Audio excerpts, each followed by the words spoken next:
Hello साथियों, welcome to planet 4। आप सभी को प्लेनेट 4 विक्रम का नमस्कार। भारत को फिर से ऐसा विदेश मंत्री शायद ही कभी मिले जैसा एस जयशंकर हैं। ना वो झुकते हैं ना रुकते हैं, और जब बोलते हैं तो सामने वाला चाहे अमेरिका हो या चीन कांपना शुरू कर देता है। आप सोचिए, ट्रंप जैसे तानाशाही तेवर वाले राष्ट्रपति की धरती पर खड़े होकर जयशंकर उन्हें सच का आईना दिखाते हैं और कहते हैं कि सीज फायर में ट्रंप का कोई रोल नहीं है, व्यापार की कोई बात नहीं हुई थी। अब आइए असली गेम की बात करते हैं। सप्लाई चेन का वो गढ़ जिसे चीन आज तक अपनी मुट्ठी में समझता था, लेकिन अब क्वाड देशों ने जयशंकर के साथ मिलकर ऐसा दांव खेला है कि चीन की चक्की ही फंस गई है। और तो और जयशंकर ने अमेरिका में एक लाइन कहकर चीन को करारा तमाचा मारा। हर बार में अमेरिका सिर्फ चीन को जवाब देने नहीं आता। और मजेदार बात ये, जो मुद्दा शंघाई कोऑपरेशन ऑर्गेनाइजेशन SCO की बैठक में चीन ने उठने नहीं दिया, वही मुद्दा जयशंकर ने क्वाड में उठा दिया।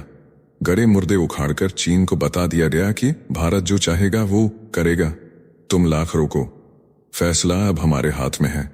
आइए सभी बातों को अच्छे तरीके से समझते हैं। इस वीडियो को हम लोग 3 पार्ट में समझने का प्रयास करेंगे। सबसे पहले पार्ट में देखिए, दशकों से चीन रेयर अर्थ माफिया बनकर दुनिया की टेक्नोलॉजी और क्लीन एनर्जी इंडस्ट्री को अपनी मर्जी से चला रहा था। कीमतें घटाता बढ़ाता, सप्लाई रोकता और फिर खुद को अनिवार्य शक्ति साबित करता है। लेकिन अब वक्त बदल गया है। क्वाड ने चीन को उसकी ही भाषा में जवाब देना शुरू कर दिया है। भारत, अमेरिका, जापान और ऑस्ट्रेलिया ने नई दिल्ली में हुई विदेश मंत्रियों की बैठक में वो फैसला लिया है जो ड्रैगन के तिलिस्म को तोड़ देगा। एक नई क्रिटिकल मिनरल सप्लाई चेन जिसमें चीन की कोई जगह नहीं। भारत अब क्वाड का क्रिटिकल पिलर बन चुका है। एक तरफ वो ब्रिक्स में चीन और रूस के साथ मिलकर अमेरिकी डॉलर की दादागिरी को चुनौती देता है, तो दूसरी तरफ उसी चीन की रेयर अर्थ सप्लाई पर अमेरिका के साथ मिलकर चोट करता है। यह वही रणनीतिक संतुलन है जो दिखाता है कि नई दिल्ली अब न्यूट्रल नहीं बल्कि लीडर की भूमिका में आ चुकी। Marco Rubio, S Jaishankar, Takeshi Iwaya और पेनी वोंग, चारों देशों की साझा हुंकार। विदेश मंत्रियों की इस बैठक में कोई नाम नहीं लिया गया, लेकिन हर वाक्य का निशाना बीजिंग की रीढ़ पर था। बयान में कहा गया कि एक ही देश पर अत्यधिक निर्भरता वैश्विक अर्थव्यवस्था को बंधक बना सकती है। यानी क्वाड अब सिर्फ इंडो पैसिफिक में सैन्य संतुलन नहीं बना रहा, बल्कि आर्थिक आजादी की लड़ाई भी लड़ रहा है। रेयर अर्थ एलिमेंट्स जैसे नियोडिमियम, डिस्प्रोसियम, टेर्बियम, जिनसे इलेक्ट्रिक गाड़ियां, मिसाइलें, स्मार्टफोन और सैटेलाइट्स बनते हैं, अब तक चीन की मनमानी पर आधारित थे। क्वाड का ये निर्णय बताता है कि अब खनिजों की दुनिया में ड्रैगन का एक छत्र राज खत्म होने वाला है। इस बार क्वाड देशों ने चीन को केवल आर्थिक नहीं बल्कि सैन्य और मानवीय मोर्चे पर भी घेरने का संकल्प लिया। इस बार सिर्फ रेयर अर्थ सप्लाई चेन की बात नहीं हुई, बल्कि 4 ऐसे बड़े क्षेत्रों की घोषणा की गई जिनसे साफ हो गया कि क्वाड अब एक ऑल इन वन गठबंधन बन गया है। 1. समुद्री और ट्रांसनेशनल सुरक्षा। 2. आर्थिक समृद्धि और सुरक्षा। 3. क्रिटिकल और उभरती टेक्नोलॉजी। 4. आपातकालीन मानव सहायता और राहत नेटवर्क। इसके साथ ही क्वाड का यह निर्णय कि इस साल पहला फील्ड ट्रेनिंग एक्सरसाइज आयोजित किया जाएगा, अपने आप में ऐतिहासिक है। जब भारत में किसी क्षेत्र में कोई बड़ा भूकंप, बाढ़ या चक्रवात जैसी आपदा आएगी, तो क्वाड देश अमेरिका, जापान और ऑस्ट्रेलिया सीधे एयरलिफ्ट, राहत सामग्री और हेलीकॉप्टर मदद भेजेंगे। यही भारत भी उनके लिए करेगा। यानी अब सिर्फ युद्ध में नहीं, मानवता में भी एकजुट रणनीति होगी। इसके बाद चीन को नाम न लेकर उसे बेनकाब कर दिया गया।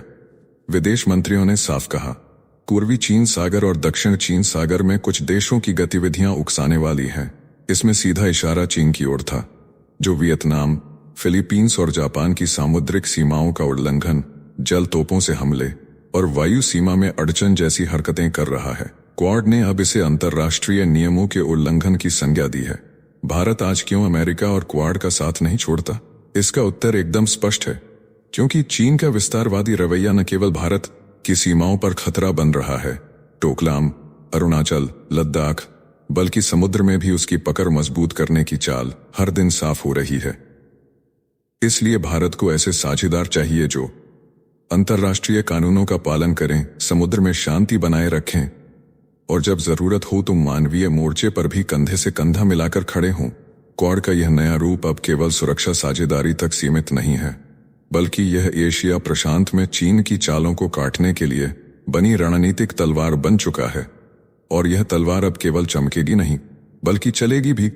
अब दूसरे पार्ट में देखिए कि कैसे भारत ने एक झटके में रूस और चीन दोनों को जवाब दे दिया। एक समय था जब चीन की धमकियों से भारत झुक जाता था, अमेरिका से दूरी बना लेता था और इसराइल जैसे देशों से खुली दोस्ती को टालता था, बस इसलिए कि ड्रैगन नाराज न हो जाए। लेकिन अब वो भारत नहीं रहा। अब भारत धमकियों से नहीं डरता। अब भारत कूटनीति में बराबरी का खिलाड़ी है। और ये संदेश विदेश मंत्री एस जयशंकर ने न्यूयॉर्क के वर्ल्ड ट्रेड सेंटर से पूरी दुनिया को दे दिया है। जयशंकर ने बहुत सधी हुई परंतु तीखी चोट की। उन्होंने कहा कि भारत अमेरिका संबंधों को सिर्फ चीन के चश्मे से देखना सरासर भ्रामक है। यह सोच चीन की अपनी बनाई हुई है। वह हर बार यही मानता है कि भारत और अमेरिका जब भी पास आते हैं तो उसके खिलाफ कोई साजिश चल रही है। जयशंकर ने न्यूज़वीक के सीईओ डेव प्रगाड से बातचीत में कहा कि भारत अमेरिका संबंध अब चीन के खांचे में नहीं रखे जा सकते। ये रिश्ता व्यापार, ट्रेड, तकनीक, टेक्नोलॉजी, समुदाय, भारतीय प्रवासी ताकत, वैश्विक सुरक्षा, ग्लोबल डिफेंस और सप्लाई चेन जैसे अनगिनत पहलुओं पर आधारित है। आज भारत और अमेरिका का व्यापार दोनों देशों की अर्थव्यवस्था की रीढ़ बन चुका है। चिप निर्माण, आर्टिफिशियल इंटेलिजेंस, रक्षा सौदे और अंतरिक्ष सहयोग, यह रिश्ता अब भविष्य की दिशा तय करने वाला है। अब न अरब देश रुकावट हैं, न चीन का डर। भारत अब इजराइल से भी खुलकर दोस्ती निभा रहा है, अमेरिका से हर मंच पर साझेदारी बढ़ा रहा है और वो सब कुछ कर रहा है जो पहले ड्रैगन के डर से रोक दिया जाता था।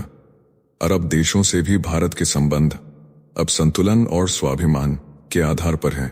कोई दबाव नहीं, कोई भय नहीं। अब भारत उस बच्चे की तरह नहीं सोचता जो हर बार चीन की ओर देखकर फैसले करे।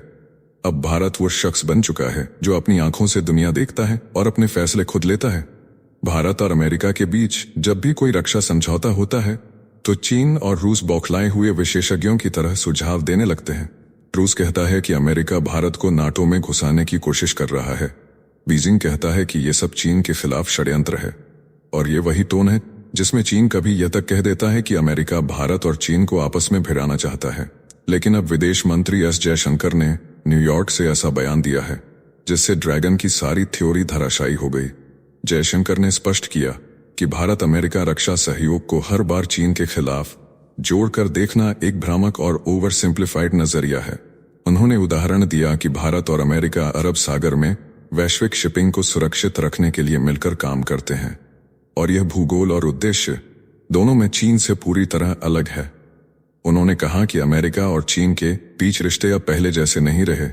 अब उनमें प्रतिस्पर्धा की धार आ चुकी है। भारत दोनों देशों को देख रहा है और अपने हितों के अनुसार रणनीति बना रहा है।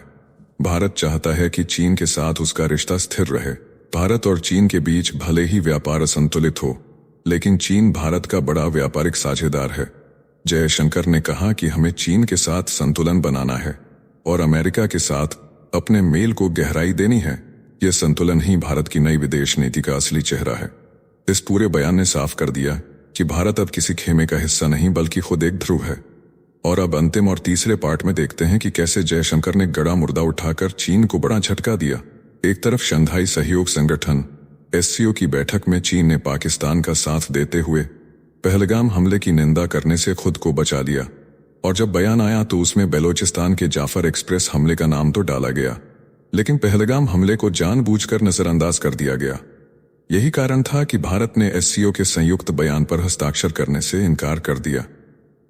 लेकिन वहीं दूसरी ओर जब वॉशिंगटन में क्वाड देशों की बैठक हुई तो चारों देशों ने मिलकर पहलगाम पर हमला करने वालों को सीधी चेतावनी दी। भले ही नाम लिए बिना भारत, अमेरिका, जापान और ऑस्ट्रेलिया ने पहलगाम हमले को जघन्य आतंकी हमला कहा और सभी संयुक्त राष्ट्र देशों से अपील की कि जांच एजेंसियों के साथ सहयोग करें और दोषियों को जल्द सजा मिले। हालांकि उन्होंने पाकिस्तान या द रेजिस्टेंस फ्रंट का नाम नहीं लिया, फिर भी जो भाषा चुनी गई उसमें स्पष्ट संकेत था कि किसकी ओर उंगली उठ रही है। सब जानते हैं कि इस पूरे हमले में पाकिस्तान की ISI और चीन की सैटेलाइट और हथियार मदद भी पर्दे के पीछे सक्रिय थी।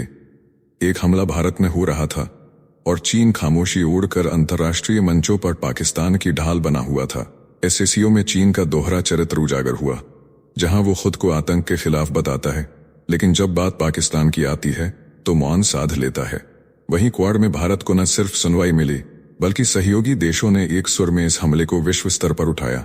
यह बताता है कि क्वाड अब भारत के सुरक्षा मुद्दों को लेकर गंभीर और जिम्मेदार मंच बन चुका है। संयुक्त राष्ट्र सुरक्षा परिषद ने भी पहले इस हमले की निंदा की थी और सभी देशों से सहयोग की अपील की थी, लेकिन तब भी पाकिस्तान या द रेजिस्टेंस फ्रंट का नाम नहीं लिया गया था। पाकिस्तान ने चीन की मदद से उस बयान को भी कमजोर करवाया था। भारत चाहता था कि क्वाड एक साझा बयान जारी करे जिससे पाकिस्तान की भूमिका पर वैश्विक दबाव बने, लेकिन इस बार न तो पाकिस्तान आधारित जैश-ए-मोहम्मद का जिक्र हुआ और न ही लश्कर-ए-तैयबा का नाम लिया गया, जिन्हें पहले टोक्यो बैठक में नाम लेकर निंदा की गई थी। लेकिन क्वाड ने दोहराया कि वह आतंकवाद और चरमपंथ के हर रूप की निंदा करता है और सीमा पार आतंकवाद के खिलाफ मिलकर काम करेगा। इस वीडियो में फिलहाल इतना ही। जल्द मिलते हैं एक और नई अपडेट के साथ। जाने से पहले वीडियो को लाइक करके चैनल को सब्सक्राइब कर लें।